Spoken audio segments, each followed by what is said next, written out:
Hello! So, a friend of mine sent me a video to react to. This is the first time that we do this in this channel, but yeah, let's check it out. This takes less than a millisecond to run, but if instead of 2,000 we try 200,000, and now it's taking over 2 seconds to run that query. And this is because the database has to grab 200,000 and 20 rows, completely discard the first 200,000 just to return those 20 rows. So it's a really inefficient way of getting the data. So how do we fix this? If I run the query, we're gonna get these 20 results back, starting with this ID. And since ID, I'm basically just skipping over the first. Pause. I don't like where this is going. I feel like this is going to be like a comparison between offset pagination and cursor pagination in SQL. Okay, let him cook. 100,000 IDs. What I could actually do is take the ID here, create a where clause with that ID, remove the offset, and if I run this, we should get the exact same results. And if now we I know why my analyze friend is in this, shock. we've just gone down from 2 seconds to 0.107 milliseconds. That is an insane performance. Of course you're increase. gonna have that optimization.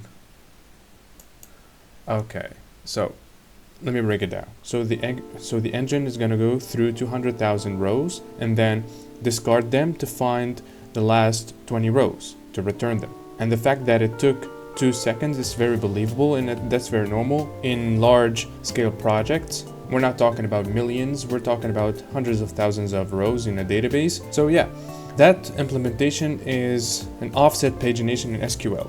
And it's not efficient in this scenario because offset is O of n, and it's gonna have to walk through the entire rows just to get the last, for in this example, 20 rows. But why the second example, which is very bad and very poorly demonstrated, is more efficient? It directly jumps into the position and read the next 20 rows, skipping the entire 200,000 rows. So this is technically an optimization, but it is a bad practice because it is hard-coded. So as in this example, he hard-coded the ID, which is very terrible in production code. And I used to watch his videos. I mean, I don't know if this is a rage bait or something like that. I hope it is a rage bait because, bruh, the comments butchered this dude. The comments are wild. Anyways. So his pattern is called cursor-based pagination, and it can be implemented in a very simple way. I'm gonna tell you how.